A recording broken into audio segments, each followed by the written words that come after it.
how on earth do you catch one down here from the hook? So in today's video, I'm going to show you how to rig up a shaky head with a stinger hook so that you catch more fish during this bass spawn season. Stay tuned, it's coming up.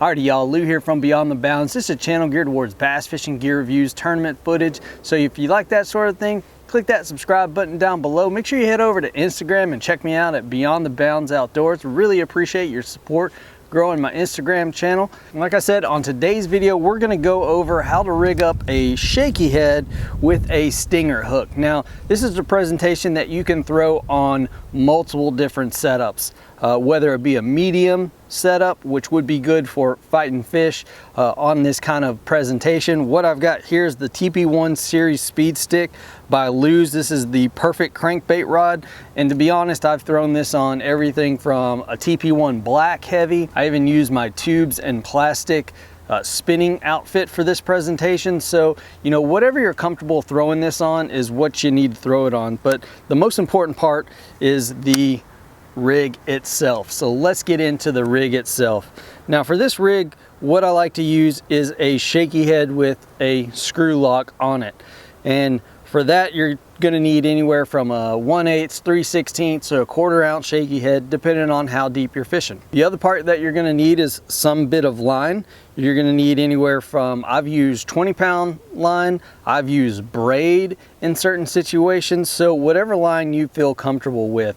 If you think you're gonna get this hung up, which I honestly don't get it hung up, but then I'm not throwing it into the heaviest pieces of wood, because this is for kind of the spawn, right? This is for blind sight fishing. It isn't for targeting wood, which, you know, I haven't really ever had too many fish produce a bed in a big brush pile or lay down that's on the side of a bank. So, you know, they'll do it beside it. They'll do it with parallel structure a lot of the time. Logs that have laid down, they'll do it on certain sides of those logs to create that current break. But that's what this rig is for. It's not for throwing into the deep, heavy cover. Now, the last part that makes the stinger hook is pretty crucial, and that's a 1/0 mosquito hook. This is a very small hook, and it really just goes into the tail of a floating worm. So with your floating worm, what you'll have are these little tail parts that when the bait hits the bottom, that tail is up and floating.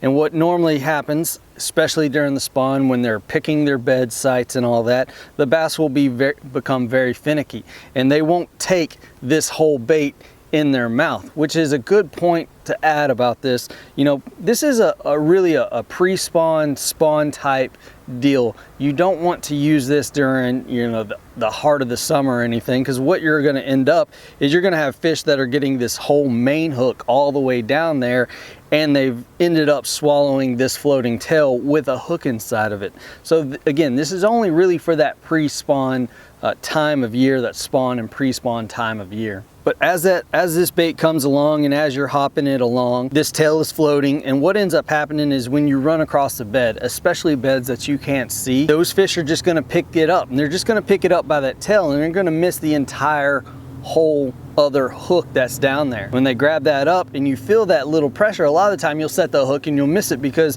you don't have this stinger hook here. Now you can put this stinger hook into the plastic of the soft plastic of the worm, or you can just leave it free. I tend to leave it free. It's okay if you have a little bit of extra line in here, if it's out, you know, just a little bit. You may want to tailor the size of your worm a lot of the time, which is a good trick during the spawn, because again, if you're fishing something too big, a lot of the time they're only getting the top end parts of that. You know, you can trim things down, trim worms down and stuff to make sure that they get that whole hook. There's all these little kinds of tricks that you can do, and this stinger hook is definitely one of my most favorite. I can tell you that I had one day out on the water to where I caught 15 fish, and almost all 15 except for 2 came from this stinger hook. So now that we've looked at the rig, looked at kind of the gear that you want to throw this on, this is just a speed spool, Lew's custom 7.5-1. Again, throw it on kind of what you're comfortable throwing this side of a rig. I've done it in grass too. It's one that I did down in Florida on Lake Okeechobee, did it in grass, and it actually landed me a of fish during the tournament. So let's get into how to fish this. But as you can see, we've got kind of like just a little cove, a little pocket and everything, protected from south wind, protected from a north wind, northwest side of this body of water. So it's an area that gets a lot of cover from the wind and everything. Makes it a good spawning spot as well. But like I said, what you don't want to do is go just directly in here fishing along the bank and everything. You want to essentially cut directly across to this thing so that you can cover this water, because there could be beds in all of this area right here, and sometimes the water's too dirty, you can't see, so you have to approach this differently, which is why this bait makes a good presentation, because you can come out here, you can power pole down when you need to, and just make good long presentations, especially when you know it's spawning time, when you know those fish are in that mood and that's what they're doing. So this is exactly how you would fish it, just right here, dragging it across, trying to land in those beds, because even when it's like heavy grass or something, sometimes you don't know that there are beds there because you can't see them. A lot of the time, the only thing you can rely on is just feel. What you'll end up doing is coming across something, feel it, and then it'll let go. That's when and where this presentation can really shine. And like I said earlier, you can see here it picked up very minimal. Look, I had the hook completely out of the bait right there, and that hook barely picked up anything. This hook picked up a little in this, but that's because it's slime.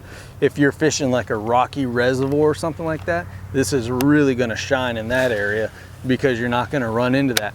Also, by fishing it in this kind of situation, you're going to have a lot of area to fight the fish, so you don't have to worry about it, going into some heavy reeds or something like that. There are times when this presentation, and times and locations where this presentation is really going to help you out.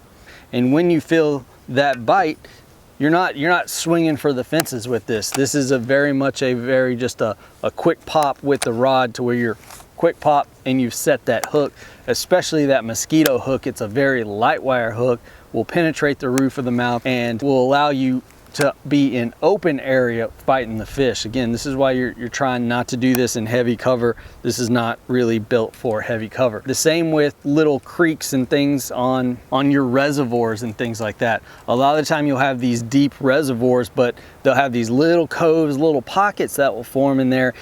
You can go in there and fan cast those areas, just blind dragging, and again, what you'll find is they'll pick it up by that tail, they'll start to move it off that bed.